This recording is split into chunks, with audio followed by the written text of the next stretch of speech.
después de que Pablo me invitase a hablar aquí en estas charlas sobre turismo, decidí hablar sobre el amor y el odio que siento por esta disciplina. Con la misma intensidad siento ambas cosas. ¿Qué pasa? Bueno, ahora vamos a desgranar un poco lo que pasa con el turismo. Antes de todo vamos a hacer como un poco un repasito, ¿no? ¿Qué es el turismo? Bueno, en la antigüedad no existía el turismo como tal, ¿vale? Solo había peregrinos y comerciantes y gente rica que quizás iba de un lado a otro porque tenían dinero y tiempo. Más tarde, en la Edad Moderna, ¿vale? Ya, bueno, esto quizás os suene más. Se puso de moda entre los aristócratas de Europa que los jóvenes universitarios dieran una vuelta por Europa, ¿no? Lo que le llamaban el Grand Tour. Y de hecho de ahí surge la palabra turismo y turista, ¿no? De estos primeros turistas que viajaban en carroza, pues, por los países que ellos consideraban exóticos en ese momento, por España, por Italia, por Grecia. De vez en cuando, pues, se les iba la mano y cogían alguna antigüedad y se la llevaban a su país, pero bueno, esto fue un poco como el germen ya del turismo y luego ya en el siglo XIX y XX se convirtió en un boom. La burguesía se estableció, el turismo se convirtió en algo muy accesible gracias a la revolución industrial, a todas las mejoras de infraestructura, en fin. Aquí ya fue cuando esto floreció y, entre otros países, España tomó mucha fuerza en el panorama internacional gracias al turismo en el siglo XX. Y todo esto nos lleva ahora, a la actualidad, ¿no? Al turismo que tenemos hoy en día. Bueno, hoy en día el turismo es una industria multimillonaria. De hecho, tiene su propia organización dedicada dentro de las Naciones Unidas, que, por cierto, tiene sede en Madrid, la Organización Mundial del Turismo. Desde esta organización se defiende, pues, que el turismo es bueno porque nos ayuda a cumplir los objetivos de la Agenda 2030, que, como sabéis, son una serie de objetivos de desarrollo sostenible que se supone que los países han acordado que van a intentar llegar a ello en 10 años. No, en 9. Bueno, veremos si se consigue. Pero claro, ¿es realmente el turismo tan bueno como nos lo quiere pintar la Unión Europea y las Naciones Unidas? Vamos a verlo. Primer caso, Venecia. Es que si habláis con cualquier persona que ha estudiado turismo, Venecia es el ejemplo de cómo no tienes que hacer turismo. Es decir, lo están haciendo fatal. Y lo malo de esto es que muchas ciudades y muchos destinos turísticos están siguiendo el ejemplo de Venecia y están destruyendo su propio hábitat al convertirlo en demasiado turístico. Venecia recibe ahora mismo más de 25 millones de turistas al año. ¿Y cuántos residentes quedan? 56.000. Hace 20 años eran el doble. La gente se está yendo, no quedan residentes, solo quedan turistas. Está convirtiéndose en una ciudad de papel maché. Y no solo eso, hay demasiada gente, y es así. El patrimonio histórico se está viendo afectado. Los servicios públicos están colapsados. La contaminación de la laguna es real y es palpable, de hecho. Fijaos hasta dónde llegan los cruceros, hasta la misma plaza de San Marcos. Es, vamos, un disparate, ¿de acuerdo? Y esta gente está intentando como puede salvar los trastos, pero quizás ya es demasiado tarde. Este es un ejemplo de cómo no hacer turismo. Sin embargo, tenemos un muy buen ejemplo de cómo sí hacer turismo sostenible.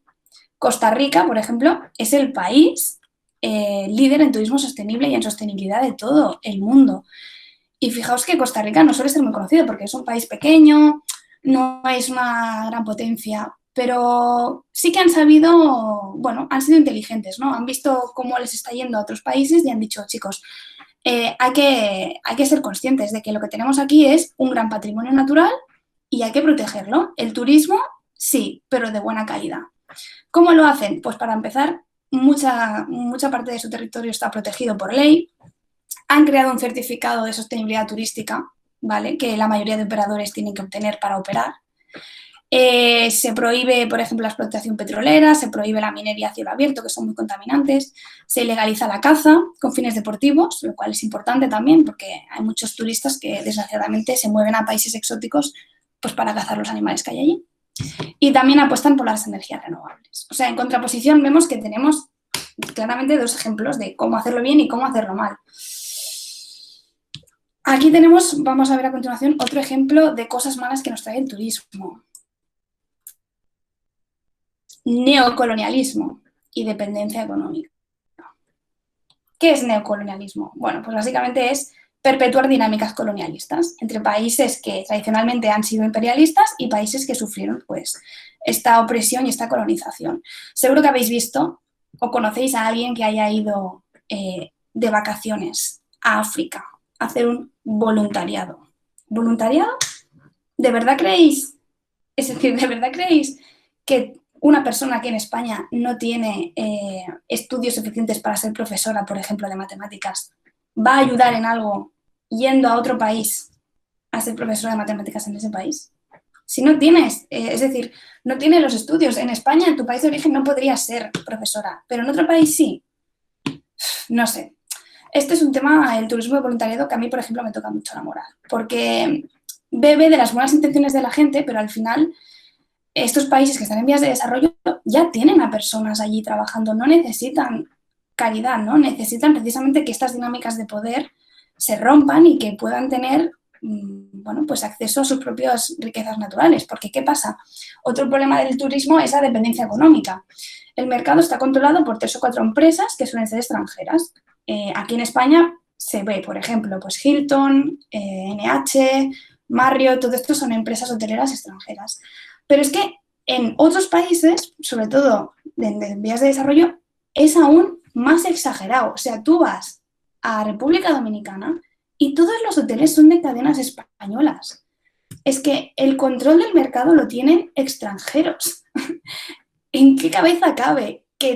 ¿En qué cabeza cabe? Bueno, en fin, a mí me flipa esto. Esto es uno de los efectos más nocivos que yo creo que tiene el turismo, ¿no? Que perpetúa, pues eso, esas dinámicas y estos clústeres culturales y esta segregación, ¿no? Esta diferenciación entre residentes que tienen sus urbanizaciones y sus hoteles de 5 estrellas y los que viven allí, los locales, que se tienen que conformar con la mierda.